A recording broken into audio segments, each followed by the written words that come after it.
Olá!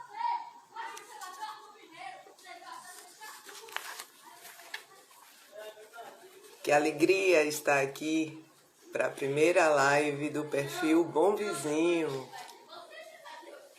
e para falar de um tema tão importante sobre consciência negra.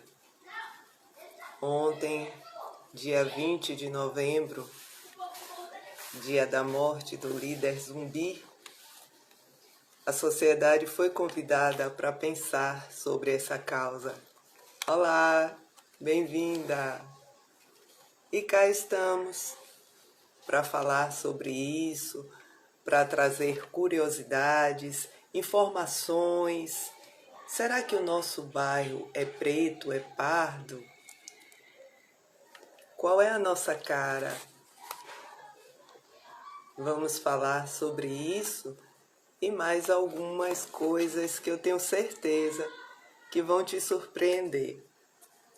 Hoje, o nosso convidado para estrear, essa proposta aqui no perfil Bom Vizinho é o historiador Carlos Barros, que já deve estar chegando por aí. Vamos conversar, vamos cantar.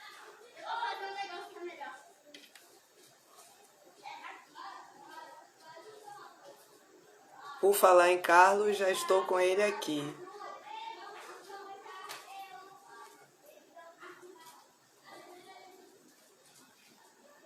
Deixa só tirar essa dúvida, porque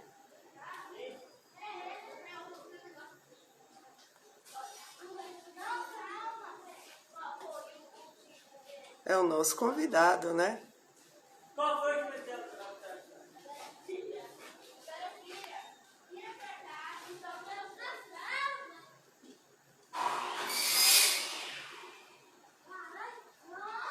Ai, gente, será que... Olha, o perfil é para os vizinhos. E tem um vizinho querendo ligar uma máquina agora. A gente tá aqui com um barulhinho de fundo de crianças brincando. E tem um vizinho que ainda quer colaborar. Pronto, o Carlos já tá chegando.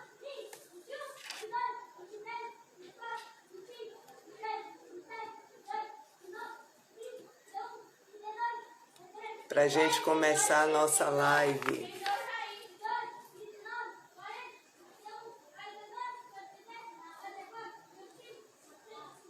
Enquanto o Carlos não chega,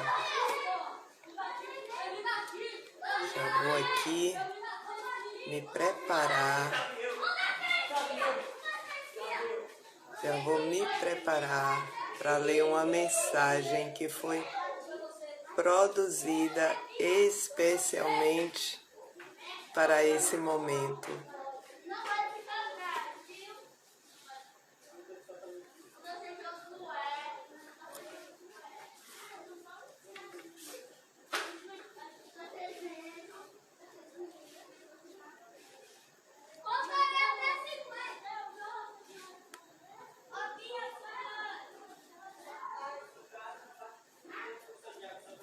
Bom, enquanto o Carlos não entra, eu vou dividir com vocês alguns dados bem interessantes. De acordo com o Observatório dos Bairros da UFBA, com dados de 2016, a população do bairro de São Rafael é formada por 50,97% de pessoas pardas e 24,78% de pessoas negras ou pretas, o que dá 75,75%. No Vale dos Lagos, 53,78% de pessoas pardas e 22,16% de pessoas pretas. Em Canabrava, 51,27% de pessoas pardas e 30,49% de pessoas pretas. Se nós somarmos todos esses números, nós veremos que cerca de 78% das pessoas de São Rafael e adjacências são pretas ou pardas? Oi, Carlos, seja bem-vindo. Bom, o nosso convidado já está aqui. Eu vou ler uma mensagem breve, preparada especialmente para essa ocasião, e em seguida vou convidar o Carlos para a gente começar o nosso bate-papo. Oi, eu me chamo Silvana, pessoa preta, nascida em Salvador, onde existem muitos e muitas de mim. Meu pai foi preto e minha mãe foi branca, e dessa mistura eu nasci.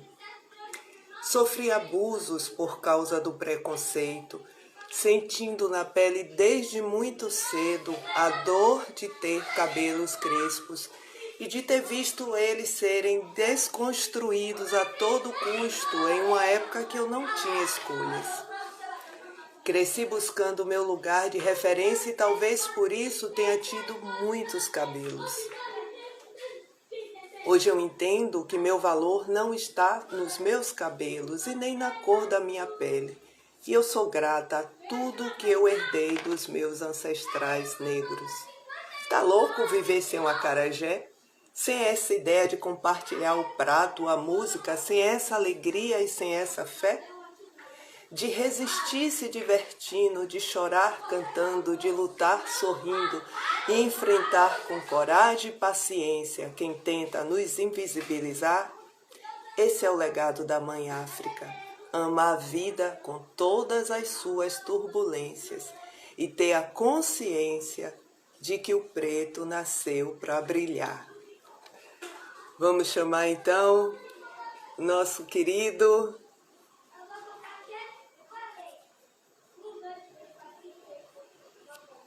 Carlinhos pra gente.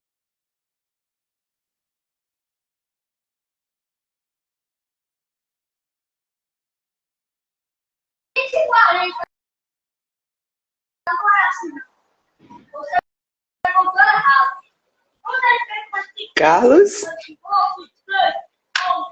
Oi, querida. Oi, meu querido. Bem? Que alegria. Agora ficou melhor.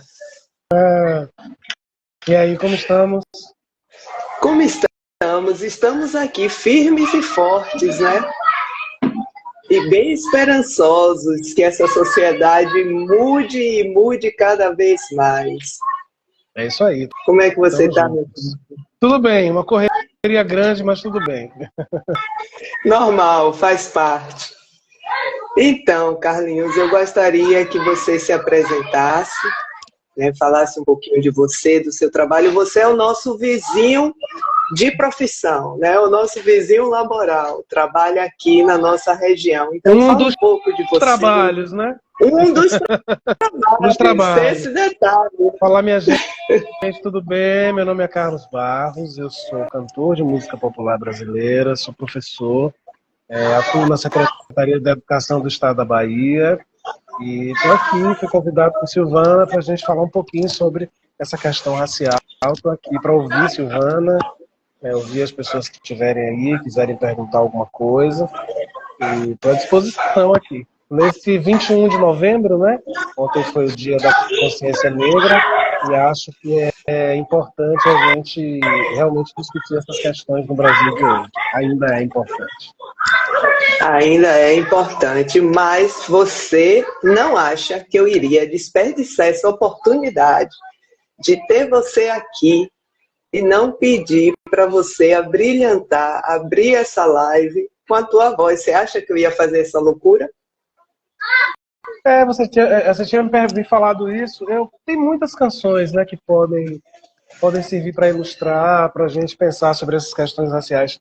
Mas tem uma música que eu acho muito emblemática, que não à toa uma canção do Ilê, né, que está completando 50 anos agora, que é uma música de Suca, né, de Carlos Lima, Sim. Que é o Ilê de Luz, né, que eu acho que é uma canção que acho que expressa bem esse país racista que a gente ainda vive hoje, que é o Brasil, né? É uma canção que diz mais ou menos assim: me diz que sou ridículo, me diz que sou ridículo, os teus olhos sou mal visto, diz até tem uma índole, mas no fundo tu me achas bonito, lindo, lindo e lei. Ai, negro sempre é vilão, até meu bem provar que não, que não. Negro sempre é vilão, até meu bem provar que não.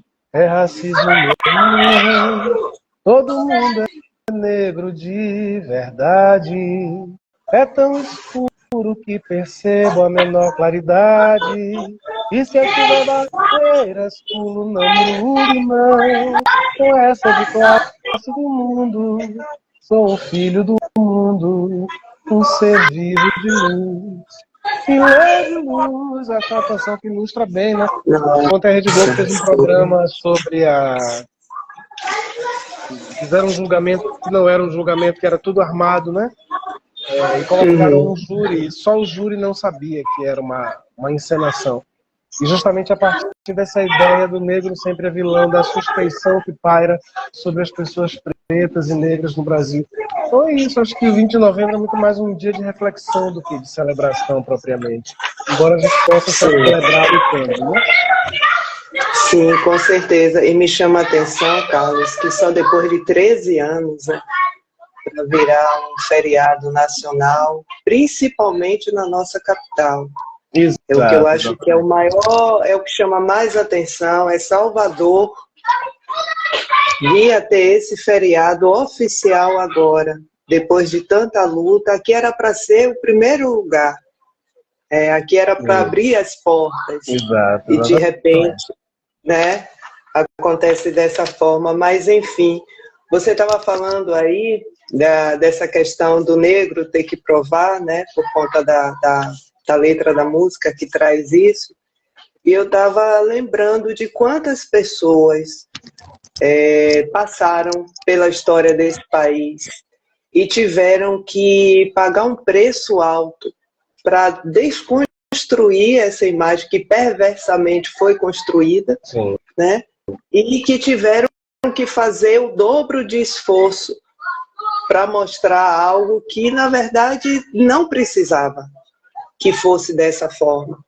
E aí eu me lembrei do primeiro e único presidente negro do Brasil. Se a gente falar disso, acho que vai causar estranheza. Como assim? O Brasil já teve presidente negro, né? E aí a gente lembra de Nilo Peçanha, de todo o esforço que ele fez. O município, inclusive, que tem aqui na Bahia, eu fico me perguntando, será que as pessoas têm essa dimensão de quem foi ele? Que ele foi uma pessoa assim, tão importante para a nossa sociedade, ele foi o precursor do IFE, da nossa casa, né? sim. Ele foi o precursor da FUNAI, então uma pessoa que naquela época já tinha uma mente, já olhava lá na frente, e que era sempre descaracterizado pela imprensa, né, pelos retratos que eram pintados, que era a tecnologia na época, sempre no sentido de querer clarear. Do processo do embranquecimento, Machado de Assis passou por isso, Lima Barreto passou por isso, Chiquinha Gonzaga passou por isso, né? Várias figuras negras, né? O conceito de negro no Brasil, ele é um conceito contemporâneo, né? Que justamente onde você tem negros são pessoas pardas e pretas retintas, né? Esse é o conceito de negros hoje. Então, quando a gente fala nessa virada do século XIX para o século XX, a gente vai ter uma série de figuras que ficaram públicas, mas que se quis embranquecê-las, né? Eu me lembro que, mais recentemente, quando o filme do Lamarca, né, o Seu Jorge que faz, né, e quantas, o Lamarca não, o Marighella, desculpa, o Marighella, né, que é interpretado por Seu Jorge, me lembro de muita gente criticar, porque o Marighella não era preto retinto. E aí a gente se lembra quantos pretos foram representados no audiovisual, na televisão, no cinema, com a pele mais clara. Quantas fotografias no início do século embranqueceram as pessoas pretas, que é disso que você está falando. E o caso do Nilo Peçanha não é único, né? Porque, inclusive, não é isolado. Perceber uma pessoa negra ocupando o poder ainda é muito difícil para uma mentalidade que coloca a negritude, o negro, num espaço sempre de subalternidade. Então, nesse sentido, é mais importante do que meramente o cargo ocupado, é exatamente perceber que em qualquer esfera de poder isso incomoda. Em qualquer esfera de destaque isso incomoda. Né? Porque mexe até com a hierarquia, né, racial. Alguém no poder é alguém de referência desse poder. Né? E ocupa um lugar onde os pretos não podem ocupar, ou pelo menos não podiam. Exatamente. Hoje, a gente, em 2024, a gente continua tendo uma série de dificuldades e também já tivemos muitos avanços, né? Estarmos discutindo isso hoje, com esse olhar, com essa nitidez a respeito disso que a gente pode hoje caracterizar como racismo estrutural e estruturante do Brasil, porque não é só estrutural, mas ele também estrutura uma mentalidade brasileira. Isso para mim já é um grande avanço. Quando você liga a televisão e você vê que na teledramaturgia brasileira você já tem protagonistas negras, né? As três novelas da maior emissora do Brasil hoje têm protagonistas negras. Isso é importante, isso é um grande avanço. Embora sozinho isso não represente mudança, porque a gente não pode falar somente no aspecto, somente a partir da perspectiva do simbólico.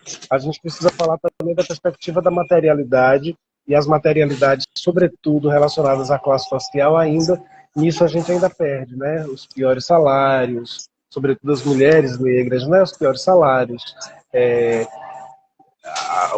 a continuidade de carreiras em profissões que são consideradas profissões de primeiro escalão, né?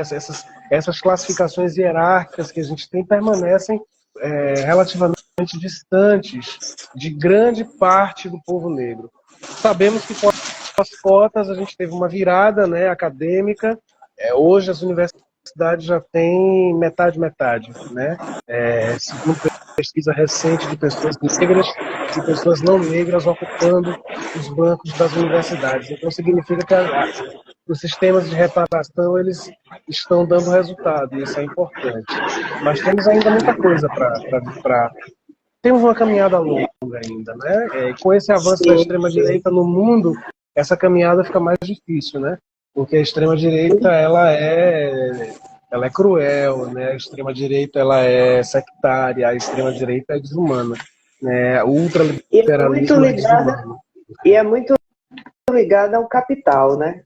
Se a gente profundamente se a gente for voltar aí no tempo, a gente vai ver por que os negros foram tirados, foram alijados, foram separados da sua terra, dos seus parentes, da sua cultura, da sua religiosidade. Por quê? Para poder servir à exploração econômica. Então, a questão que você pontua, de fato, pesa contra essa luta. Essas protagonistas, eu estava vendo uma matéria essa semana, de alguém com muita lucidez falando que, apesar dessas mulheres pretas estarem ocupando, né, essa posição de destaque na mídia, elas não são convidadas, ou elas são preteridas em relação a mulheres brancas para fazer comerciais de grandes marcas. Sim. Né? Porque o movimento, então, esse movimento, os avanços, todo grande avanço vem acompanhado de grandes resistências, né? Sim. O que a gente vive em 2024 no Brasil, politicamente mais amplamente, começa lá em 2012. As pessoas começaram a rejeitar um pequeno projeto, né? Um projeto muito, como é que eu posso dizer, muito humilde até, do Partido dos Trabalhadores, que foi o projeto que começa com Lula, depois vai para Dilma, que era meramente um projeto de distribuição de renda para o consumo. Isso começou a incomodar a elite brasileira, e começou a incomodar, inclusive, gente que não é da elite, mas que se considera da elite, né? Porque não digo pior, mas mais nocivo do que a elite que existe de fato, que vive numa realidade que não é essa que a gente vive aqui, que a gente não convive com a elite de fato do Brasil, né? A Sim, gente não convive. A gente convive, a gente convive com classe médias que se pensam e se representam no lugar de elites. Essas pessoas que convivem conosco, elas são mais nocivas às vezes do que a elite em si, porque a elite em si ela trabalha no estrutural e essas pessoas trabalham no tete a tete. Eu estou falando dos nossos vizinhos, das pessoas que impedem, cuja mentalidade impede que uma Jessica Ellen, por exemplo, seja a capa de um grande produto, porque ainda se acha que esse produto não deve ter a cara de Jessica Ellen. Eu sempre dizia isso. Anos atrás, antes de Margarete ser ministra, e que bom que ela é, eu dizia assim, o Brasil, a cara do racismo do Brasil é uma mulher como Margarete Menezes não fazer propaganda de margarina. Eu dizia isso muito tempo atrás, né? E hoje a gente já tem pessoas pretas fazendo propaganda de margarina, mas talvez não chegamos ainda no lugar de pessoas pretas representarem o imaginário de vitória econômica. Por um lado, Silvana, eu acho que a gente precisa questionar também esse sistemão de que seja essa a medida do mérito.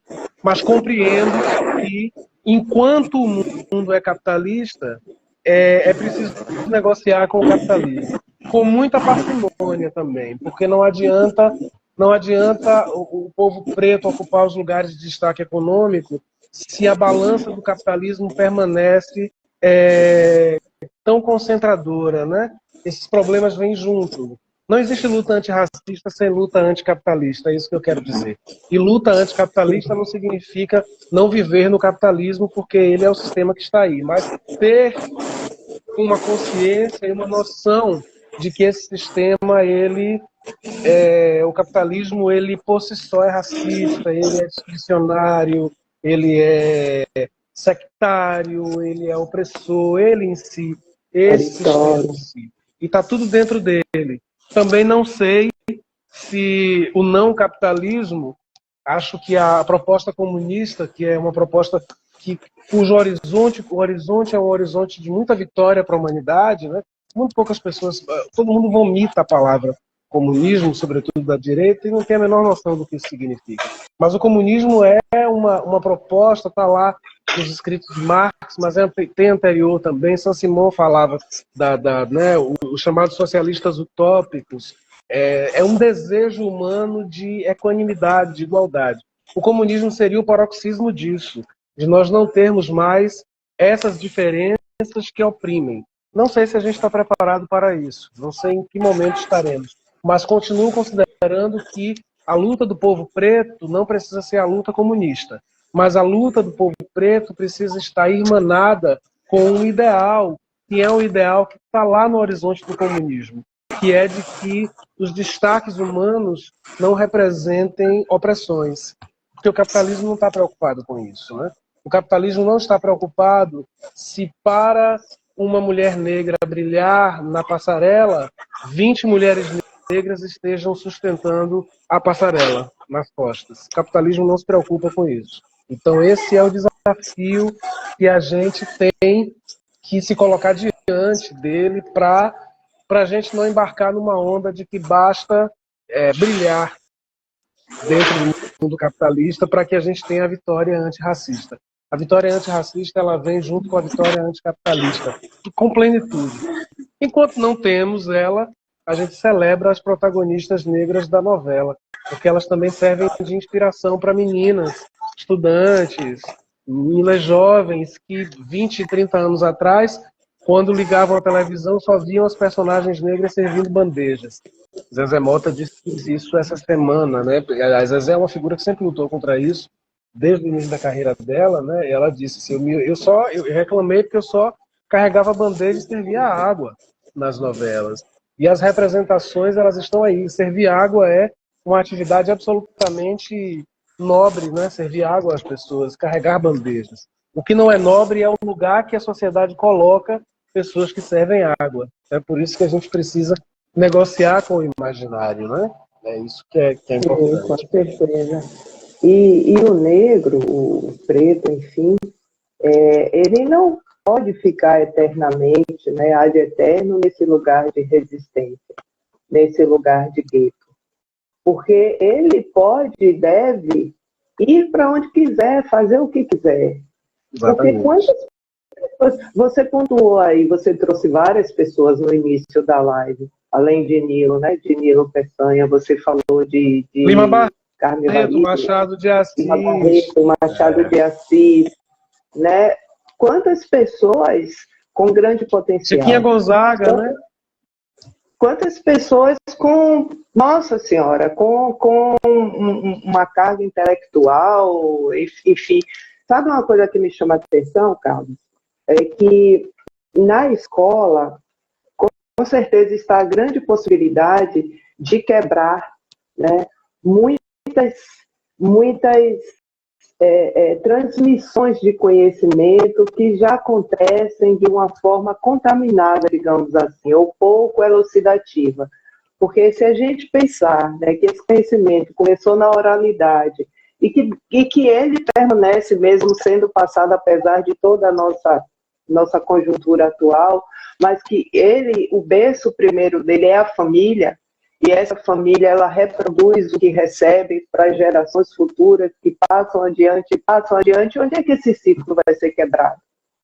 Se não na escola. Onde essas novas informações vão ser inseridas, né? Onde que as pessoas, principalmente os jovens, as crianças, vão ter como confrontar, vão dizer, poxa, eu sei disso, mas agora estão me trazendo isso. E aí? Colocar lado a lado as informações. Por isso que eu acho que a escola é fundamental também para que essa luta aconteça e que essa luta ganhe mais força. Eu queria a tua opinião sobre isso também, principalmente você, que além de historiador, professor, muito ligado, né, respira esse ar educativo. O que é que você avalia nesse sentido? A gente já evoluiu um pouquinho, a gente tá em que lugar na fila desse pão? A gente está num lugar de conflito e de crise, porque dentro da escola tem pessoas, professores, coordenadores pedagógicos, diretores escolares, merendeiras, auxiliares de serviços gerais, auxiliares de corredor. Todo mundo que está na comunidade escolar são pessoas que vivem na sociedade brasileira e que estão inseridas de uma forma ou de outra nesse campo racista, antirracista, homofóbico na luta anti-homofóbica, transfóbico na luta anti-transfobia, misóginos e feministas. A escola ela não está fora disso. O que a gente tem, e isso aí é um fato que é reconhecido em outros lugares do mundo, é uma legislação educacional de excelente qualidade. A Lei de Diretrizes de Base do Brasil, dentro de um contexto onde você tem a Constituição de 88, o Estatuto da Criança e do Adolescente, logo depois a LDB, ela é uma lei absolutamente favorável à incorporação de todas as coisas que dizem respeito à formação de pessoas autônomas e cidadãs de fato, porque ela é uma lei de diretrizes de base, totalmente filha do freirianismo, totalmente filha de Paulo Freire, né, e das ideias de Freire, da prática de Paulo Freire, né, a nossa lei Darcy Ribeiro, e ela, quando ela foi construída em 96, ela foi construída ouvindo muita gente dos movimentos sociais. Era um momento que o Brasil queria isso, porque a gente tinha vivido o peso do terrorismo da ditadura militar. Então a gente queria isso. Na escola hoje, né, passados 96 para cá, a gente está falando de quase 30 anos, 28 anos, né, da LDB. Muita coisa aconteceu, muita água passou por baixo dessa ponte. A extrema-direita volta, a direita volta com muita força.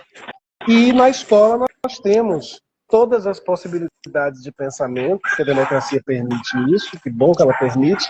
Então eu tenho professores para quem faz muito sentido tudo que você disse, de que a escola precisa ser esse lugar, e a gente também tem muitos professores para os quais não faz nenhum sentido tudo que você falou, de que a escola não tem que discutir isso. Nós temos a escola não é esse paraíso da revolução, a escola também é reprodutivista, conservadora, racista, homofóbica, misógina.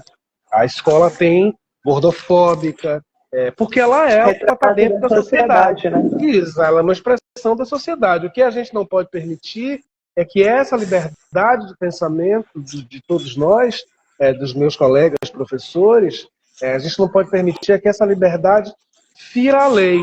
E as leis estão do nosso lado, ainda estão.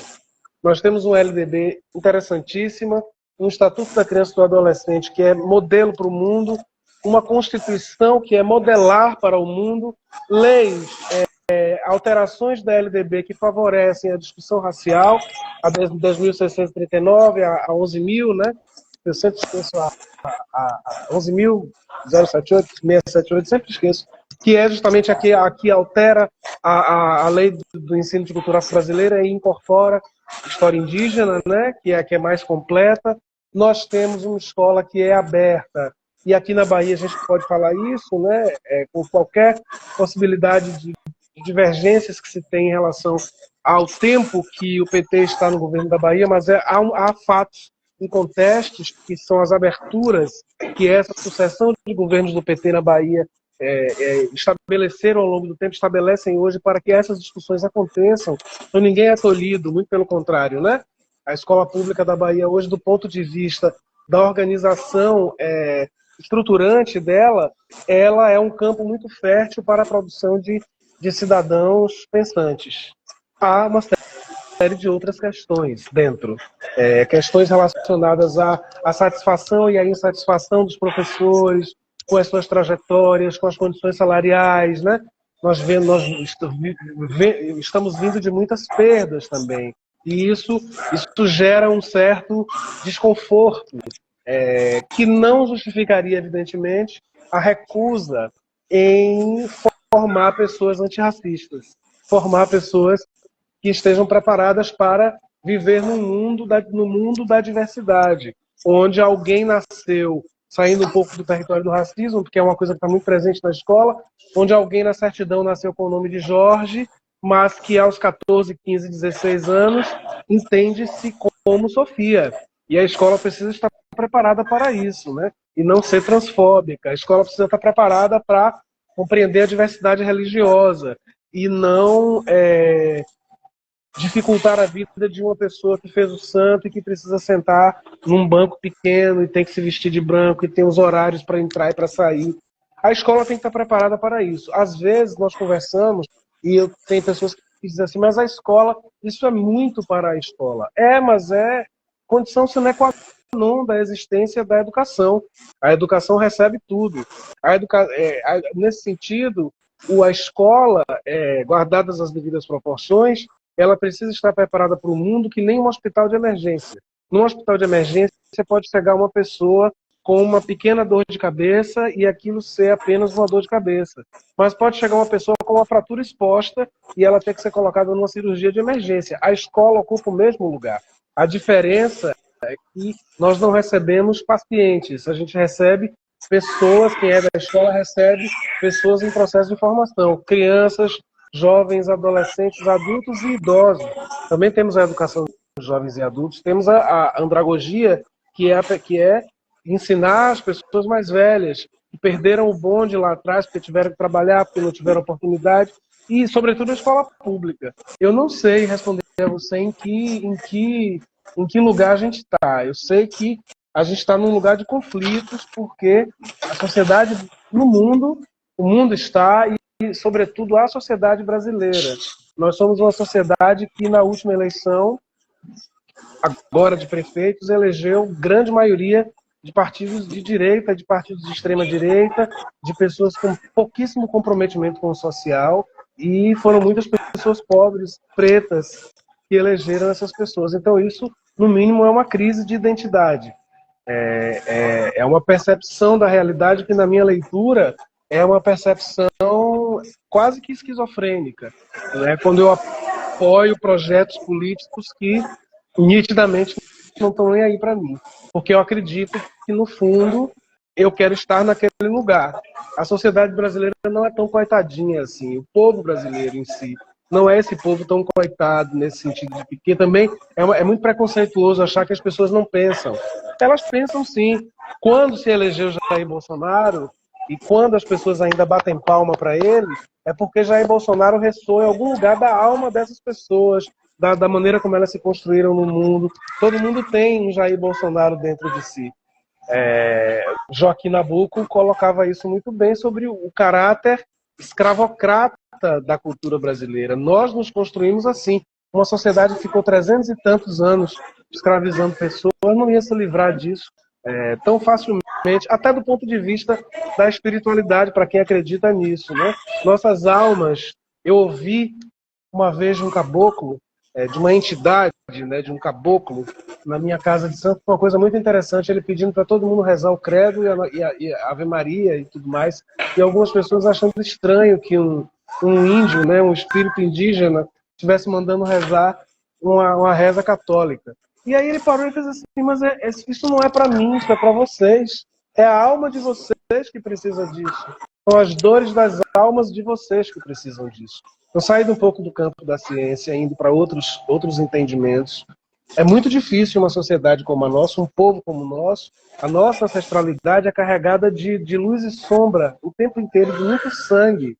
Eu provavelmente tenho lá na minha árvore alguém que estuprou uma mulher preta porque ela era escrava, alguém que matou alguém porque era gay, alguém que pisou o outro porque era preto, simplesmente isso. Então significa que a minha alma também em 2024 é fruto disso aí.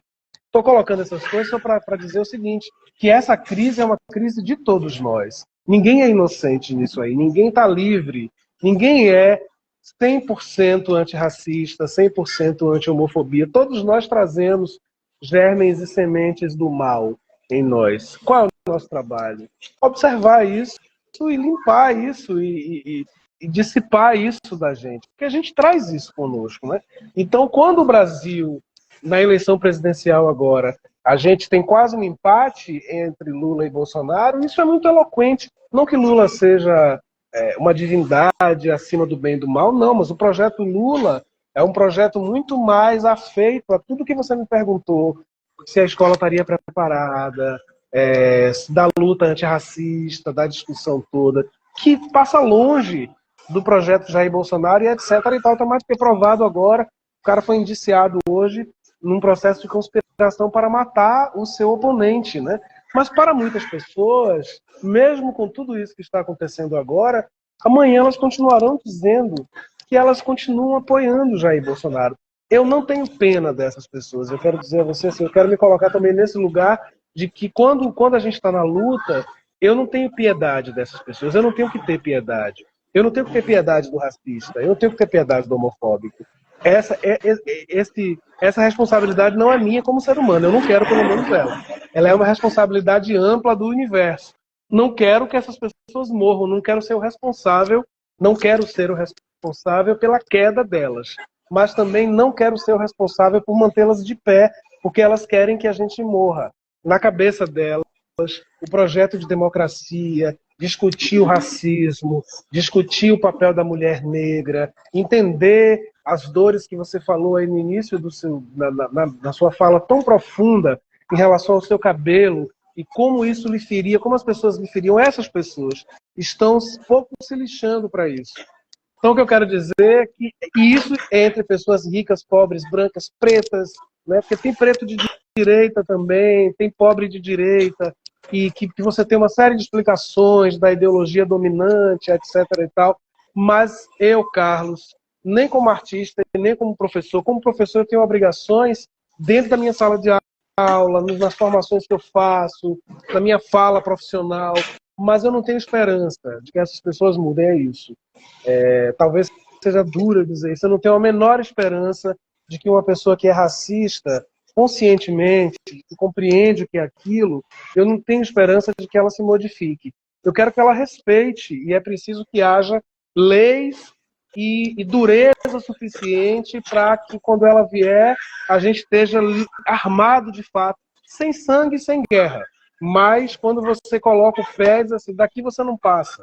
Se a gente não tomar essa atitude epistemológica diante da vida, a gente vai permitir que o mal, de fato, ocupe o lugar de centralidade.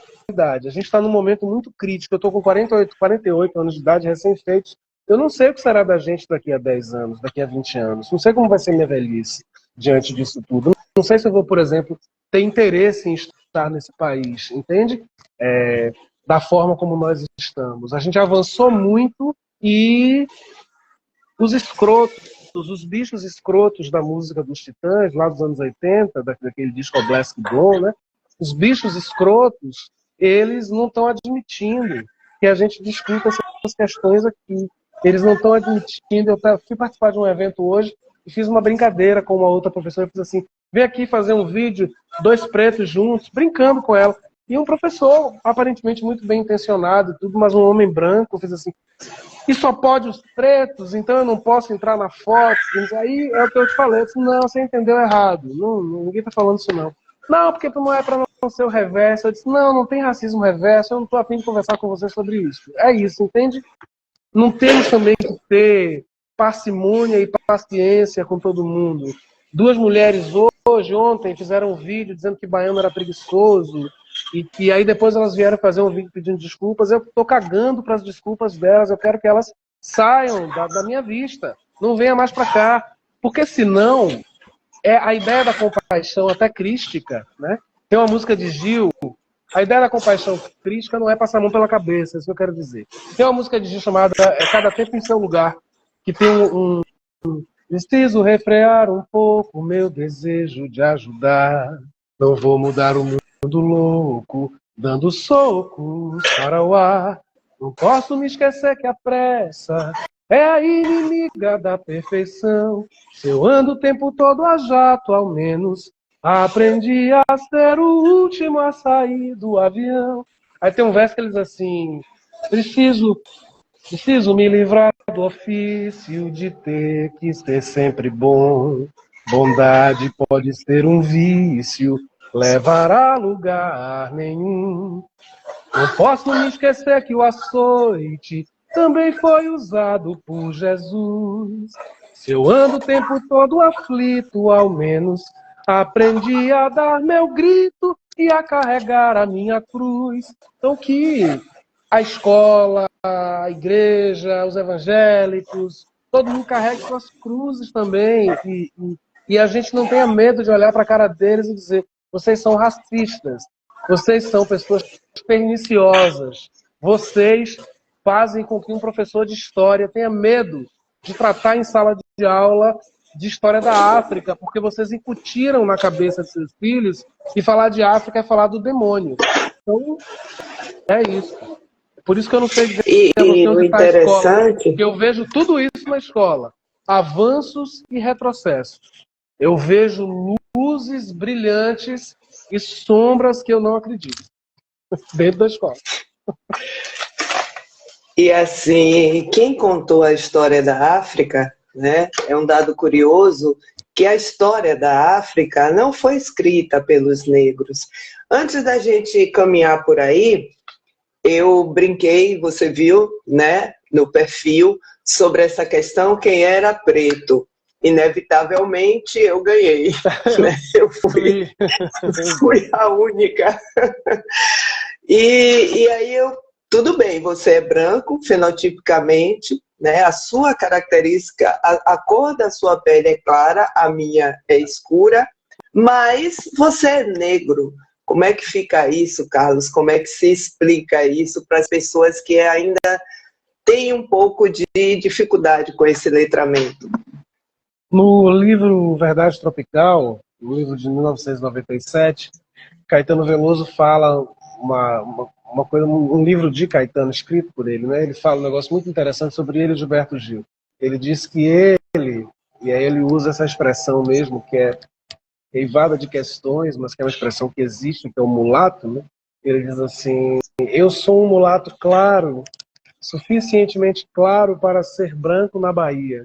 Gil é um mulato escuro, suficientemente escuro para ser preto em São Paulo. Então é um pouco isso. A ideia de branquitude, de ser branco ou preto no Brasil, eu tenho a pele clara realmente, tenho um cabelo crespo.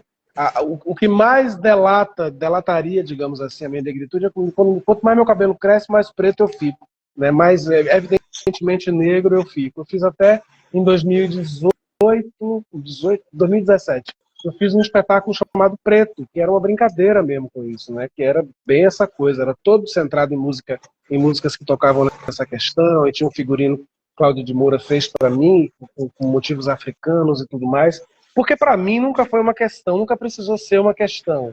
Se eu era ou não era negro, nesse sentido. Isso, na minha construção como pessoa, a ideia de negritude e de elaboração de negritude, ela veio muito tardiamente. Porque eu não vivi coisas, sobretudo por conta dessa tez, né, de pele, e dos lugares onde eu transitava. Eu nunca transitei em espaços da classe média alta, então eu não vivi o lugar de ser o filho da empregada, de ser aquele que tem o cabelo pichain, que os outros não tinham. Então eu não vivi isso.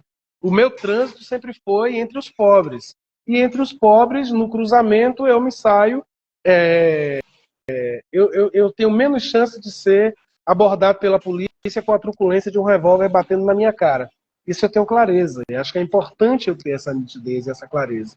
Mas, sem dúvida nenhuma, eu sou um homem negro. Eu estou dentro da classificação que foi muito importante quando ela começa, e é essa classificação de pardos e pretos que faz com que os negros sejam maioria no Brasil. Tem os pardos, os pretos são minoria. Porque do ponto de vista sociológico, minoria numérica, né? O que do ponto de vista sociológico é um desastre, porque se já estão negando direitos a uma população que é majoritária do ponto de vista, né, quantitativo, né, de população absoluta, pensemos isso se a gente convence o Brasil de que temos menos, de que a quantidade de preto é menor. Seria muito mais drástico, muito mais grave, né? E essa discussão não é minha, Lélia Gonzalez tem essa discussão, tem uma série de autores que tem essa discussão. A ideia do colorismo é importante se pensar sobre ela, porque de fato existe, quanto mais retinto você é, mais os estigmas estereótipos aparecem, mas os estigmas estereótipos raciais e do racismo não estão somente nos fenótipos, né? Eles estão numa série de outros elementos, né? Na sua regionalidade, se você é baiano e está em Santa Catarina, se você é baiano de Salvador e vai para o interior da Bahia, onde você tem um histórico de racismo violento, muito violento, né? Tem gente no interior da Bahia que se representa, se expressa, se vê, se percebe como um descendente direto de Dom Sebastião, né? Um descendente direto de Portugal, sem compreender que Portugal por si só já era um estado mestiço árabe, né? A Península Ibérica é árabe, né?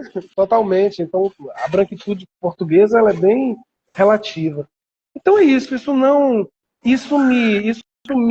vira uma questão para mim quando eu tenho que acionar, como eu estou fazendo aqui agora com você, acionar para me pensar nesse lugar, e quando eu me deparo com pessoas que têm uma percepção muito nítida, que nem no filme Aquários, aquele diálogo, né, do personagem maravilhoso que está sempre aqui, com Sônia Braga, que ele é um menino branco, que é filho do dono da construtora, e ele olha para ela e fala assim, que ela tem um fenótipo bem parecido com o seu, inclusive, Sônia Braga, vocês têm um fenótipo bem parecido, né? E aí ele olha para ela e fala, eu imagino como é difícil para você, da sua cor, assim.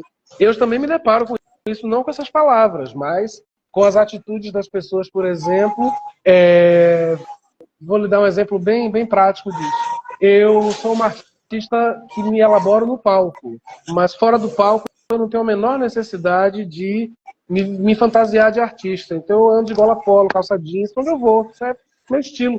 Muito raramente eu... E às vezes você transita em certos lugares que as pessoas inclusive não sabem. Já passei por isso várias vezes. Chegar, por exemplo, para passar o som de tarde, porque o show vai ser de noite, e chegar e das pessoas acharem que eu sou o hold, entende? Que não me conhece, me dá a bandeja para colocar no camarim, entende? Isso são vários elementos. É o racismo, porque se você tivesse de gola polo e calça jeans e eu fosse loiro, tipo Thor, era a excentricidade do branco, entende? Mas no meu caso, encaixa no personagem do servente, né?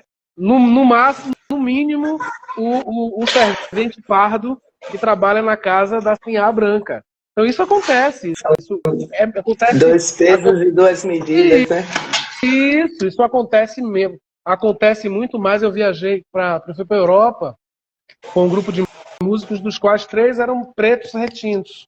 E tinha eu e um dos músicos branco mesmo, né? Fenotipicamente branco no Brasil, nos Estados Unidos, na Índia, em qualquer lugar. E a gente observava bem, assim. Eu, particularmente, passei por uma experiência em Paris por ter cara por me parecer com árabe. Eu tive uma experiência mais dramática do que os meus amigos pretos retintos. Por isso que é contextual tudo isso, né? Porque em Paris, na França, o medo dos argelinos, aquele conflito colônia, ex-colônia com a metrópole, a ex-metrópole, enfim. Então é muito contextual. O que é inconteste é a existência do racismo no Brasil e de como ele se manifesta de maneiras muito diferentes em contextos. Quanto mais você sobe na escala econômica, ou porque você se tornou mais rico, ou menos pobre, né? Ou porque transita no lugar dos ricos, mais você sente isso. Aí você vai negociar da forma como melhor lhe convier. Ou você negocia batendo o pé firme no chão para mostrar quem você é, ou você negocia se fazendo passar por um deles. O que, em geral, é uma experiência muito insalubre, porque em algum momento você vai ser desmascarado na sua pobreza, na sua negritude, e vão dizer muito claramente para você que o seu elevador é o de serviço. Não é isso? Sim. Eu já presenciei, já passei também por situações que foram assim bem interessantes, para não dizer bizarras, né? Um celebrante negro que foi presidir a celebração e simplesmente não quiseram. Já chegaram perguntando, cadê o padre? E ele lá, paramentado, e as pessoas perguntando, cadê o padre? Ou seja, como se não pudesse ter um padre negro, Sim. né? E depois, quando ele disse, eu sou o padre, e aí filha, mas você? Não tiveram nem a consideração de dizer assim, mas o Senhor, né? Então, enfim, são questões que a gente vê assim no dia a dia, que eu acho importante a gente estar consciente para a gente perceber nas nuances, porque às vezes acontece de forma velada, o que é que está acontecendo, não normalizar, não aplaudir, não assinar embaixo. Teve uma pessoa que quando ela viu o meu cabelo um pouco menos cacheado, ela chegou para mim no ambiente de trabalho e fez assim, mas está tão bonitinho, arrumadinho. Aí eu parei, fiquei olhando para ela e perguntando para mim mesmo que dia foi que ela me viu no ambiente de trabalho sem pentear os cabelos. Que dia foi que ela me viu desleixada. Eu apenas estava com meu cabelo mais crespo do que a época desse comentário, né? Desse feliz comentário. Então, são coisas assim que se a gente não tiver essa sensibilidade e o conhecimento sobre a causa, sobre todo o contexto, sobre tudo que isso representa, não só para o indivíduo, mas para a humanidade. Porque outra coisa que eu sempre refleti, Carlos, mesmo assim, com o conhecimento ainda muito pífio, mas já me chamava a atenção, no carnaval, quando eu via eu estou querendo lembrar aqui o nome do canto, tinha um bloco, acho que se eu não me engano era o Eva, que tinha uma seleção, você deve lembrar disso, né? Tinha seleção, não era todo mundo que Cheiro de entrava. Amor tinha uma seleção. Tinha uma seleção, né? E tinha eu uma ficava fotografia. assim, e eu ficava abismada ainda como adolescente, como é que o branco se apropriava daquela cultura, né? Ia brincar a partir daqueles elementos, daquela música vibrante, daquela alegria própria daquele povo, se apropriar disso para depois colocar esse mesmo povo à margem. Sim. né? Isso Então, assim, o Carnaval da Bahia tem esses elementos, né? Aparece muito fortemente isso ainda hoje. pois é, e nessa época, né, onde a gente já está assim, bem avançado nas construções, você falou da questão do conflito na escola. Eu aprendi com um professor muito legal, muito sábio. Ele disse que todo conflito é bom, desde que a motivação também seja boa. Porque se a motivação for boa, se todos ali do grupo estiverem com interesse de crescer, de preservar um ao outro, aquele conflito só vai fazer com que as pessoas cresçam, se desenvolvam, evoluam. Então, eu acho que essas discussões, isso que a gente está fazendo aqui no nosso quadradinho, né, e as discussões de cunho mundial, elas são importantes nesse sentido, para que as pessoas se apropriem desses conhecimentos, né? Desconstruam coisas que aprenderam como certas e que hoje precisam ser ressignificadas. Gente, eu cantava, né? Minha culpa, minha tão grande culpa. Sim, eu cantava o teu cabelo, não nega. Cantava. Cantava de uma forma muito despretensiosa, de uma forma assim muito, né? Porque, inclusive, sabe, leve, sem pensar. Um Isso. belo dia, quando teve um trabalho lá na faculdade, né, que, sabe, que a pessoa que estava conduzindo leu a letrinha assim e foi explicando e foi deixando a gente perceber o que é que tinha por trás daquela construção, o que é que aquela letra verdadeiramente dizia, mas como a cor não pega, como assim? Não é doença. Exato. Então, sabe? E aí naquela hora eu fiz, gente do céu, eu passei anos cantando essa música, dançando essa música. Isso, né? Como é violento isso. Né? Como fica dentro da gente, como faz a gente reproduzir as coisas sem ter a consciência do que está fazendo. É Exato. Isso que eu acho muito interessante, né? E a questão que você falou do capitalismo. Os negros são maioria, né? Então, economicamente, isso tem um peso. Exato. Mas nem assim é considerado. E outro ponto, Carlos, a gente adora acarajé. Eu adoro acarajé, não sei você, mas eu agradeço a Deus todos os dias por ter nascido nessa terra. Sou amante de acarajé. E eu acredito que algumas pessoas talvez não saibam de onde vieram as baianas de acarajé. Porque quando aconteceu a tal da euforia de mentira, né, que os negros foram libertos, mas foram deixados à própria sorte, ao Deus dará. Então, muitos eram presos por vagabundagem e as mulheres tiveram que sair para vender os seus quitutes para sustentar as suas famílias, porque a família preta precisa ser sustentada como a família branca. E hoje a gente tem essa cultura tão forte e que eu acredito que nem sempre seja associada com essa questão.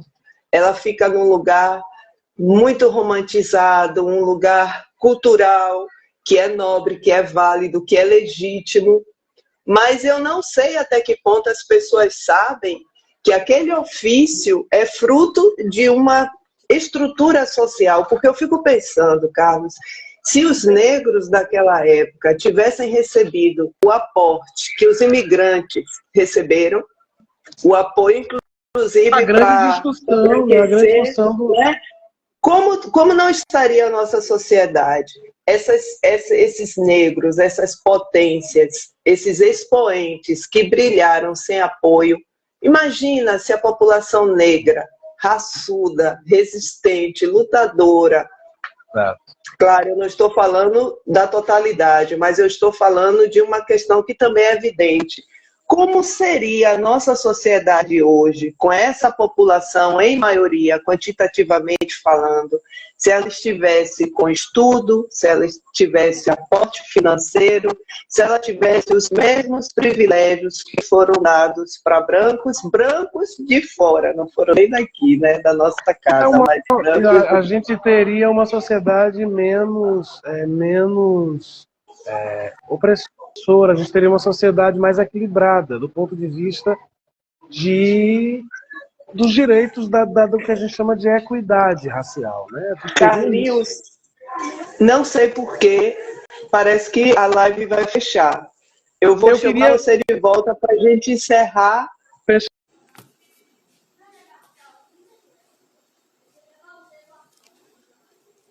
Olá, gente. A gente conversou tanto que a live foi encerrada pelo Instagram. E agora a gente está voltando aqui para fazer esse fechamento. Aguardar o nosso convidado aqui. Já chegou.